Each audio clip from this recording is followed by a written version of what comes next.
یہی معاملہ حضرت عمر کا ہے، تلوار لے کر نکلے ہیں، ننگی تلوار، آج تو گردن اڑا کے آؤں گا محمد کی صلی اللہ علیہ وسلم۔ یہ کل کل ہر گھر میں لڑائی ہے، اولاد ماں باپ سے جدا ہو گئی، بھائی بھائی سے کٹ گیا، بہن بھائی سے جدا ہو گیا، شوہر بیوی سے، بیوی شوہر سے جدا ہو گئی۔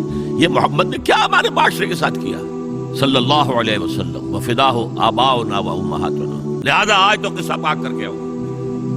وہ بھی اسی طرح کے تھے، پہلوان قسم کے آدمی، ادھر اس کو کندھا مارا، ادھر اس سے لڑے گا، ادھر اس سے کشتی کر رہے ہیں، اس طرح کے آدمی تھے۔ اب حضرت حذیفہ درمیان میں مل گئے، کہاں جا رہے ہیں عمر؟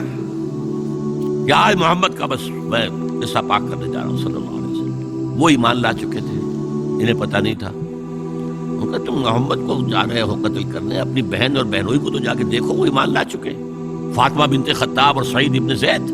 اب جو انہیں غصہ چڑھا ہے، آگ بگولا ہو کر آئے، دروازہ پیٹا ہے، وہاں اندر میاں بیوی بیٹھے ہوئے، سورہ شعراء کی آیات، سورہ طٰہٰ کی آیات نازل ہوئی تھیں، اور حضرت خباب بن الارت آئے تھے وہاں پہ انہیں پڑھانے کے لیے، تو پڑھا رہے تھے۔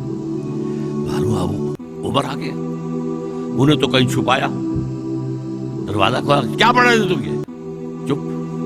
بہنوئی کے تھپڑ مارا زور سے، بہن درمیان میں، اس کے تھپڑ مارا۔ بہن کا ایک جملہ، عمر چاہے تم ہمیں ہلاک کر دو، اب جو دین ہم نے اختیار کیا ہم نہیں چھوڑنے والے۔ موم ہو گیا۔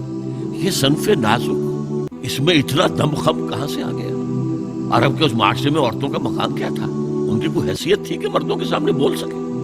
اچھا کیا پڑھ رہے تھے مجھے بتاؤ؟ نہیں تم نجس ہو، وہ کلام پاک ہے، تم نہیں پڑھ سکتے۔ نہاؤ، غسل کرایا، پھر سورہ طٰہٰ کی آیات پڑھی، ایمان لے آئے۔ جو تلوار ننگی کر کے جا رہے تھے، اس کو جیسے غلاموں کا رواج تھا کہ وہ تلوار کو اپنی گردن کے اندر لٹکاتے تھے، وہ لٹکا کر لے کر گئے۔ یہ شہداء ہیں۔